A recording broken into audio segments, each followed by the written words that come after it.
Hello student, welcome to SS study point. आज हम लोग कोशिका द्रव्य के बारे में पढ़े थे। पिछले क्लास में हमने कोशिका के विषय में पढ़ा था कि कोशिका का आकार कितना होता है, सबसे बड़ी कोशिका कौन सी है, सबसे छोटी कोशिका कौन सी है, हमारे मानव शरीर की सबसे बड़ी कोशिका कौन सी है।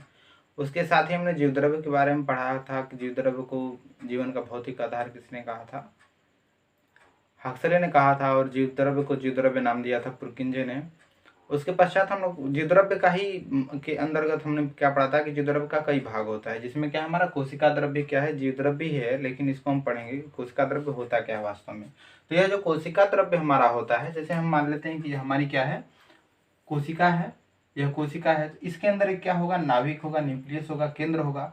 तो केंद्र के बाहर चारों तरफ एक द्रव्य भरा रहता है, जीवित द्रव्य होता है, उसे हम क्या कहते हैं, कोशिका द्रव्य कहते हैं। क्या कहते हैं, कोशिका द्रव्य। और कोशिका द्रव्य के बाहर चारों तरफ क्या होता है, जीव द्रव्य होता है। तो यह जो कोशिका द्रव्य हमारा है, जो न्यूक्लियस को चारों तरफ से क्या किया है, घेर के रखा हुआ है, उसको हम क्या कहते हैं, कोशिका द्रव्य कहते हैं। यह बहुत सारी कोशिकाओं में जीवित रूप में पाए जाते हैं, जिनमें हमारा है, हमारा तारक केंद्र की बात करें तो यह जो हमारा कोशिका है, कोशिका केंद्र, यह हमारा कहाँ पाया जाता है, न्यूक्लियस के चारों ओर, न्यूक्लियस के चारों तरफ का पार्ट क्या करता है, उसको घेर करके रखता है, जिसको हम क्या कहते हैं, कोशिका द्रव्य कहते हैं। ठीक है। तारक केंद्र की बात करें तो इसके अंदर ही हम क्या होता है, इसका डिवाइडेशन होता है, यानी कोशिका जो द्रव्य होता है वह कई भागों में, कोशिका के अंदर ही इसके कई भाग होते हैं, जिसमें वो जीवित रूप में पाए जाते हैं, जिसमें हम लेते हैं क्या, हमारा सेंट्रोसोम है, जिसमें कि तारक केंद्र बोलते हैं। क्या बोलते हैं, सेंट्रोसोम, सेंट्रोसोम है हमारा तारक केंद्र। ठीक है, तारक केंद्र यानी यह जो हमारा बनाता है कोशिका द्रव्य, जिसमें सेंट्रोसोम हमारा है और एक परिकेंद्र, दो बनाता है। तो जो जो हमारा सेंट्रोसोम होता है, यानी जो तारक केंद्र होता है, वह हमारा जो परिकेंद्र है, यहाँ से हमारा क्या है, न्यूक्लियस है, इसके चारों तरफ क्या है, हमारा परिकेंद्र है। इस परिकेंद्र को क्या करता है, वह घेर करके रखता है, कौन, यह तारक केंद्र यानी सेंट्रल केंद्र, इसको चारों तरफ से घेर के रखता है। इसकी खोज सटन बोवेरी ने किया था 1889 ईस्वी में। इसकी खोज किया था किसने, बोवेरी ने, बोवेरी। ठीक है, तारक केंद्र की खोज किसने किया था, बोवेरी ने किया था, सटन बोवेरी है या टी बोवेरी, 1889 ईस्वी में टी बोवेरी ने किया था। किसकी खोज किया था, तारक केंद्र की खोज किया था। ये सभी जंतु कोशिकाओं में पाया जाता है, लगभग सभी जंतु कोशिकाओं में पाया जाता है, कुछ वनस्पति कोशिकाओं में भी पाया जाता है, जैसे हमारा नीलहरी शैवाल है और कवक है, शैवाल है, कुछ में, कुछ वनस्पतियों में, यानी कि ये सभी जंतु की जितनी भी कोशिकाएं हैं, सभी जंतु कोशिका में पाया जाता है। तारक केंद्र क्या होता है, सभी जंतु कोशिका में पाया जाता है। ठीक है,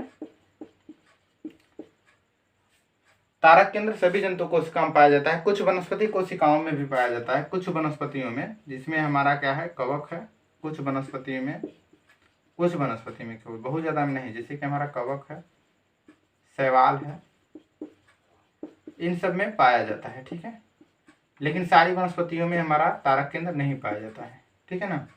तो तारक केंद्र के बाद हम बात करेंगे ईआर की, इंडो रेटिकुलम,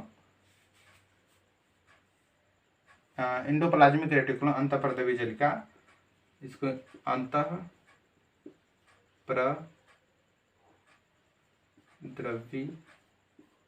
जालिका। ठीक है, अंतःप्रद्रवी जालिका यानी कि इंडोप्लाज्मिक रेटिकुलम, इंडोप्लाज्मिक रेटिकुलम। ठीक है, रेटिकुलम। ठीक है, अंतःप्रद्रवी जालिका क्या होता है, इसके विषय में हम देख लेते हैं। यह सब क्या है, कोशिका द्रव्य के ही भाग में हम पढ़ रहे हैं। कोशिका द्रव्य में हमारा माइटोकॉन्ड्रिया आ जाएगा, गाल्जिका आ जाएगा, लाइसोसोम आ जाएगा, ये सारे के सारे इसमें आएंगे। माइटोकॉन्ड्रिया आएगा, उसके बाद हमारा जो क्या होता है, राइबोसोम होता है, वह भी आ जाएगा, डीएनए अन्य सब इन एक कोशिकाओं के अंदर ही सारी की सारी चीजें पाई जाती हैं। तो अब हम बात करें सेंट्रोसोम, जो हमारा होता है 1889 ईस्वी में टी बोवेरी ने इसकी खोज की थी। सभी जंतुओं में लगभग ये उपस्थित होता है, कुछ वनस्पति में भी पाया जाता है, जिसमें कवक, शैवाल है।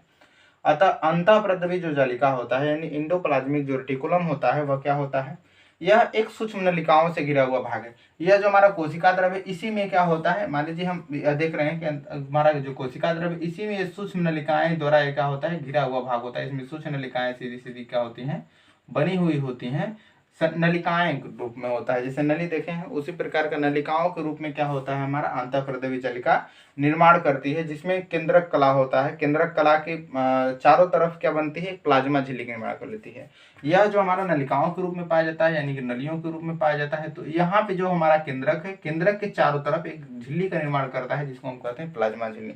यानी केंद्रक के चारों तरफ यह क्या बना लेता है, केंद्रक के चारों तरफ प्लाज्मा झिल्ली बना लेता है। क्या बना लेता है, प्लाज्मा झिल्ली बना लेता है। कौन बना लेता है, अंतःप्रदवी जलिका केंद्रक के चारों तरफ क्या बना लेता है, प्लाज्मा झिल्ली बना लेता है। और जो एंडोप्लाज्मिक रेटिकुलम होता है यानी कि अंतःप्रदवी जो जलिका होता है, इसकी खोज 1945 ईस्वी में किया था अल्बर्ट क्लाइडेन एवं कीथ पार्टर ने। 1945 ईस्वी में इसकी खोज किया था एल्बर्ट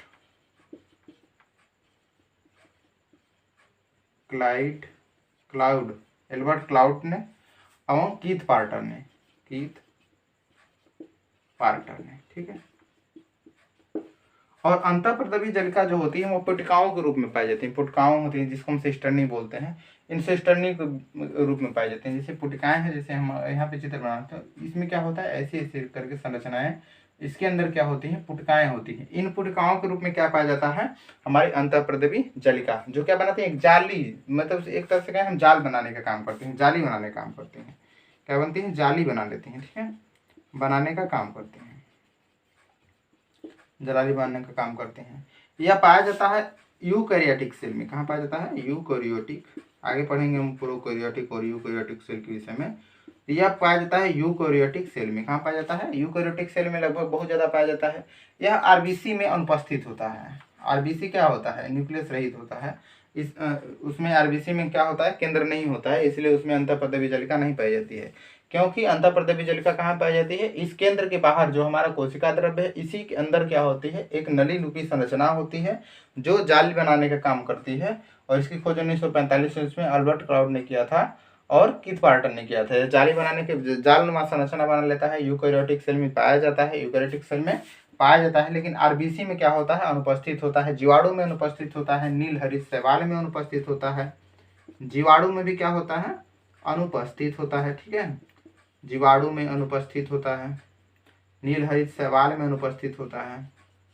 कौन, अंतःप्रदवी जलिका, ठीक है, इसमें भी अनुपस्थित होता है। इसकी जो आकृति होती है, सिस्टर्नी नलिकाएं जो होती हैं, नलिका के रूप में बनाता है, सिस्टर्नी होती हैं, पुटकाएं होती हैं। जैसे कि यहाँ पर अगर हम इसको देखें अंतःप्रदवी जलिका, तो यह क्या करता है, केंद्र की चारों तरफ एक जालनुमा संरचना बना रहा है, लेकिन यह इसकी जो पुटिकाएं होती हैं वो ऐसी संरचना ली रहती हैं। इसी में क्या होता है, एक नली लगा होता है, और यह जो नलियां होती हैं, पुटिकाएं होती हैं, सिस्टर्नी होती हैं, इस प्रकार की संरचना को क्या करती हैं, इसके बाहर चारों तरफ निर्माण कर देती हैं। और इसके अंदर क्या भरा रहता है, हमारा जो द्रव्य भरा रहता है, जिसको हम कोशिका द्रव्य के नाम से भी जानते हैं, ठीक है।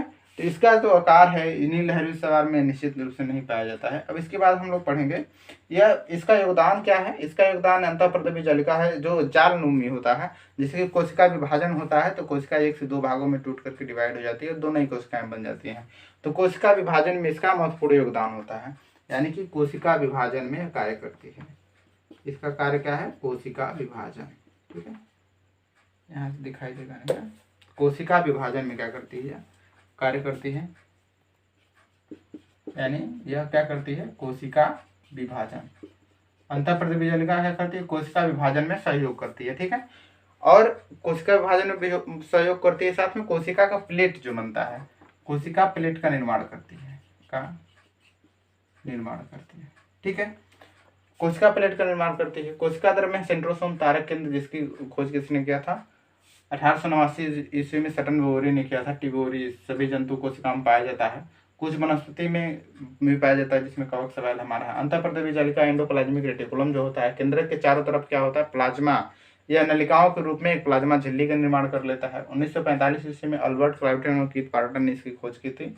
यह जाली बनाने लगता है, उनसे जाली जैसी संरचना का निर्माण कर लेता है। यूकैरियोटिक सेल में यह उपस्थित होता है, लेकिन आरबीसी में और जीवाणु और नील हरित शैवाल में उपस्थित नहीं होता है। इसका कार्य क्या होता है, कोशिका विभाजन मुख्यतः अपना कार्य करता है और प्लेट का निर्माण करता है, यानी कि कोशिका के प्लेट का निर्माण करने का काम करता है। अब हम पढ़ेंगे गाल्जी काय के विषय में, जो इसी का भाग है, इसी के अंतर्गत हम लोग पढ़ रहे हैं। तो अब हम पढ़ेंगे गाल्जी बॉडी के विषय में, यानी कि गाल्जी काय क्या होता है। गाल्जी काय का संरचना जो होता है ब्रेड जैसे, वो बर्गर नहीं देखे हैं, बर्गर बर्गर जैसी उसकी संरचना होती है, ठीक है। उसमें भी कई पार्ट होते हैं, जैसे बर्गर में कई चीजें डाल के ऊपर से नीचे तक पता नहीं क्या क्या बनाते हैं सब, उसी तरह बर्गर जैसी संरचना किसकी होती है, गाल्जी बॉडी की। यानी कि गाल्जी काय की संरचना बर्गर की जैसी होती है। गाल्जी काय ना जी, क्या लिखा है, गाल्जी काय, ठीक है, गाल्जी बॉडी। जो हमारा गाल्जी बॉडी है इसकी खोज किया था कैमिलो गाल्जी ने। किसने किया था, कैमिलो गाल्जी ने किया था। यह बर्गर जैसी संरचना का निर्माण करता है, जैसे एक के ऊपर एक क्या होता है, थैले जैसा ऐसी संरचनाएं होती हैं जिसमें पुटकाएं सेस्टर्नी सब मिलकर के क्या करती हैं, यह लगभग अंतःप्रदेवी जलिका से क्या होता है, जुड़ा हुआ होता है। गाल्जी का जो हमारा होता है अंतःप्रदेवी जलिका से लगभग जुड़ा होता है, और इसकी खोज किया था कैमिलो गाल्जी ने। इटली का वैज्ञानिक था कैमिलो गाल्जी। कहाँ के वैज्ञानिक थे, इटली के वैज्ञानिक थे, इटली के वैज्ञानिक थे कैमिलो गाल्जी। इन्होंने किया था 1898 ईस्वी में, 1898 ईस्वी में कैमिलो गाल्जी ने इसकी खोज की थी, ठीक है, खोज की, ठीक। और इनको इसी के लिए इनको नोबेल पुरस्कार भी मिला था। नोबेल पुरस्कार मिला था किसको, कैमिलो गाल्जी को मिला था नोबेल पुरस्कार 1906 ईस्वी में। 1898 ईस्वी में खोज किया, उस पर शोध हुआ, सारी चीज का जांच पड़ताल होने के पश्चात जब इसको प्रूफ हो गया कि नहीं हाँ सही बात है, तो 1906 ईस्वी में इसी खोज के लिए यानी कि गाल्जी काय की खोज के लिए इनको क्या मिला था, नोबेल पुरस्कार मिला था, ठीक है, नोबेल पुरस्कार कैमिलो गाल्जी को। लाइसोसोम को जो खोज किया था उनको भी नोबेल पुरस्कार मिला था, ये इटली के वैज्ञानिक थे, ठीक है। और जंतु कोशिका में सर्वप्रथम इन्होंने जिसको देखा था, कहाँ पे देखा था, जंतु कोशिका में देखा था। तो जंतु कोशिका में देखा था, ठीक है, सर्वप्रथम इन्होंने कहाँ देखा था, जंतु कोशिका में। यानी कि जो हमारा गाल्जी का है इसकी खोज इटली के वैज्ञानिक कैमिलो गाल्जी ने किया था, 1898 ईस्वी में किया था, और इन्होंने सर्वप्रथम इसे कहाँ देखा था, जंतु कोशिका में देखा था, ठीक है। और यह क्या होता है, लाइकोपाइट्रिया जो होता है, लाइकोकांट्रिया होता है, यानी कि जीवाणु में होता है, नीलहरित शैवाल में यह नहीं पाया जाता है, माइकोप्लाज्मा में भी यह नहीं पाया जाता है। यानी कि जो हमारा गाल्जी का है माइकोप्लाज्मा नहीं पाया जाता है। माइकोप्लाज्मा क्या है, हमारे सबसे मतलब इस पृथ्वी का कहें या फिर संसार का कहें, अब तो खोजा गया जिसमें है सबसे छोटी कोशिका कौन सी है, माइकोप्लाज्मा। तो माइकोप्लाज्मा एक उसकी जीव है, तो माइकोप्लाज्मा में यह गाल्जी का नहीं पाया जाता है। और किस में नहीं पाया जाता है, नीलहरित शैवाल में नहीं पाया जाता है, नीलहरित शैवाल में नहीं पाया जाता है, और जीवाणु में नहीं पाया जाता है, जीवाणु में भी नहीं पाया जाता है, नीलहरित शैवाल में भी नहीं पाया जाता है, और लाइपोकांड्रिया में भी नहीं पाया जाता है, लाइपोकांड्रिया, ठीक है। तो इन सब में क्या होता है, क्या नहीं पाया जाता है, गाल्जी का नहीं पाया जाता है, इसमें अनुपस्थित होता है, क्या होता है, अनुपस्थित, ठीक है। इन सब में क्या है, अनुपस्थित है कौन, माइकोप्लाज्मा, नीलहरित शैवाल और जीवाणु और लाइकोपाइट्रिया में क्या है, हमारा गाल्जी का अनुपस्थित है, ठीक है। जब यहाँ से अनुपस्थित है, कोशिकीय पदार्थों का इसका मुख्य कार्य क्या है, कोशिकीय पदार्थों का, जिसमें कोशिकीय पदार्थ हैं जिसे हम भोजन ग्रहण कर रहे हैं, तो इसमें जो पदार्थ बन रहा है जिसका निर्माण हो रहा है उसका क्या करता है, श्रावण करता है, यानी उसको उत्पन्न करने का काम करता है। यानी कोशिकीय, इसका संरचना कैसा होता है, बर्गर जैसा होता है। कोशिकीय पदार्थों का यह क्या करता है, श्रवण, पदार्थों का श्रवण करता है, ठीक है। कोशिकीय पदार्थों का श्रवण करता है, यानी उसका जो पदार्थ है उसको बाहर निकालने का काम कौन करता है, तो हमारा गाल्जी काय करता है, कोशिकीय पदार्थों का श्रवण करता है। इसमें जो पुटिकाएं होती हैं, जैसे कि गाल्जी काय में ये जो पुटिकाएं बनी हुई थी, सेम टू सेम इसमें भी वैसी पुटिकाएं होती हैं जो लगभग क्या होती हैं, अंतःप्रदेवी जालिका के साथ जुड़ी हुई होती हैं, ठीक है। अब हम पढ़ेंगे लाइसोसोम के बारे में। तो इसमें एक बार फिर देख लेते हैं, इटली का वैज्ञानिक था कैमिलो गाल्जी, 1898 ईस्वी में इसने गाल्जी काय की खोज किया था, 1906 में नोबेल पुरस्कार मिला था। सर्वप्रथम इन्होंने जंतु कोशिका में इसको देखा था। माइकोप्लाज्मा, नीलहरित शैवाल, जीवाणु, लाइपोकांड्रिया में क्या होता है, अनुपस्थित होता है। यह कोशिकीय पदार्थों का क्या करता है, मुख्य कार्य इसका क्या है, कोशिकीय पदार्थों का श्रवण करना है, ठीक है। अब हम पढ़ेंगे लाइसोसोम के विषय में, लाइसोसोम क्या होता है। तो लाइसोसोम के बाद मतलब माइटोकॉन्ड्रिया पढ़ना है, माइटोकॉन्ड्रिया अगले क्लास में पढ़ेंगे, लेकिन अब लाइसोसोम को पहले अध्ययन कर लेते हैं, ठीक है। तो लाइसोसोम देखते हैं हम, लाइसोसोम, लाइसोसोम क्या होता है, लाइसोसोम, ठीक है। लाइसोसोम क्या है, जो हमारा लाइसोसोम है वो भी क्या है, हमारा एक कोशिका द्रव्य का ही एक भाग है, यानी कि कोशिकाओं में जो जितनी भी उसके पार्ट हैं वो क्या हैं, सभी के सभी कोशिका द्रव्य के भाग में ही आ जाते हैं। तो लाइसोसोम की बात करें तो जो लाइसोसोम है ये सभी के सभी यूकैरियोटिक सेल में पाया जाता है, यानी लाइसोसोम यूकैरियोटिक सेल में पाया जाता है। यूकैरियोटिक सेल में यह क्या होता है, प्रेजेंट होता है, सेल में प्रेजेंट होता है, यानी कि यूकैरियोटिक सेल में यह उपस्थित होता है। इसकी खोज किया था डी डुबे ने। किसने किया था? डी डुबे ने किया था। डी डुबे इसकी खोज किया था, डी डुबे ने किया था 1955 ईस्वी में किया था, और इनको इसके लिए 1974 ईस्वी में नोबेल पुरस्कार मिला था। क्या मिला था? नोबेल पुरस्कार। 1955 ईस्वी में किया था, और 1974 में क्या हुआ था, इनको नोबेल पुरस्कार मिला था। किसको? डी डुबे को। यानी कि डी डुबे को 1955 में लाइसोसोम की खोज के लिए, यानी कि लाइसोसोम की खोज के लिए क्या मिला था? नोबेल पुरस्कार मिला था 1974 ईस्वी में। और यह कहाँ पाया जाता है? यूकैरियोटिक सेल में बहुत ज़्यादा मात्रा में, मतलब यूकैरियोटिक सेल में पाया जाता है। प्रोकैरियोटिक सेल में क्या होता है, लगभग अनुपस्थित होता है। इसका आकार जो होता है 0.2 माइक्रोन से 0.8 माइक्रोन तक होता है, माइक्रोन से 0.8 माइक्रोन तक होता है। ठीक है। इसके चारों ओर क्या होता है, यह जो हमारा लाइसोसोम होता है इसके चारों तरफ, जैसे कि हमारा न्यूक्लियस था, न्यूक्लियस के चारों तरफ क्या है, हमारा कोशिका द्रव्य है, और कोशिका द्रव्य के भीतर ये सब लाइसोसोम, माइटोकॉन्ड्रिया, राइबोसोम, ये सारी की सारी चीजें इस कोशिका द्रव्य के अंदर ही पाई जाती हैं। गोल्गी कायल हो गया हमारा। इसके अंदर जो है हमारा जो क्या है, हमारा यह लाइसोसोम है, इसका आकार 0.2 माइक्रोन से 0.8 माइक्रोन तक होता है, और इसके जो चारों तरफ होता है वो लाइपोप्रोटीन लाइपोप्रोटीन क्या पाई जाती है, परत पाई जाती है। किसके चारों तरफ? इसके चारों तरफ, यानी कि लाइसोसोम जो है इसके चारों तरफ क्या होता है, लाइपोप्रोटीन पाया जाता है। कौन सा प्रोटीन? लाइपोप्रोटीन, यानी कि लाइपोप्रोटीन से घिरा होता है, एक तरह से कहें लाइपोप्रोटीन से घिरा होता है, या चारों तरफ पाया जाता है, चारों तरफ पाया जाता है। ठीक है। क्या है यहाँ पे, लाइपोप्रोटीन से यह घिरा होता है, और चारों तरफ इसके क्या पाया जाता है, लाइपोप्रोटीन पाया जाता है। इसका जो मुख्य कार्य है क्या है, बाह्य पदार्थों का पाचन करना। बाह्य पदार्थों जैसे हम जैसे भोजन कर रहे हैं, इसका मुख्य कार्य क्या है? मुख्य कार्य अगर इसको हम देखें, लाइसोसोम का कार्य देखें यहाँ पे साइड से, ठीक है, तो बाह्य पदार्थों का पाचन करना, बाह्य पदार्थों का पाचन। ठीक है, बाह्य पदार्थों का पाचन करना। बाह्य पदार्थों का पाचन जैसे क्या है, जो हम बाहर से भोजन ग्रहण करते हैं, जैसे कार्बोहाइड्रेट है, वसा है, प्रोटीन है, इन सब का पाचन करने का काम कौन करता है? हमारा यह लाइसोसोम करता है। आंतरिक पाचन करता है, बाह्य पाचन के साथ साथ आंतरिक पाचन भी करता है। आंतरिक पाचन कब होता है? जब हम भोजन ग्रहण नहीं करते हैं, हमारे शरीर में भोजन की कमी हो जाती है, तो हमारे यकृत में जो उपस्थित होता है, कार्बोहाइड्रेट जमा होता है, उसका पाचन भी कौन करता है? हमारा लाइसोसोम करता है, यानी आंतरिक पाचन में करता है, जिसमें प्रोटीन, कार्बोहाइड्रेट, लिपिड जो हमारे यकृत में क्या होता है, एक सुरक्षित होता है, उसका पाचन करता है। और यह क्या करता है? भक्षण का काम करता है। भक्षण का काम कब करता है? जब हमारे शरीर में रोग की दशा बढ़ जाती है, कोशिकाएं जब बीमार पड़ने लगती हैं, टूटने लगती है, तो उनका भक्षण करने का काम कौन करता है? लाइसोसोम करता है। और भक्षण करता है, इसीलिए इसको हम कहते हैं कोशिका की आत्मघाती थैली या आत्महत्या वाली थैली। ठीक है, आत्मघाती थैली या आत्महत्या वाली थैली। ठीक है,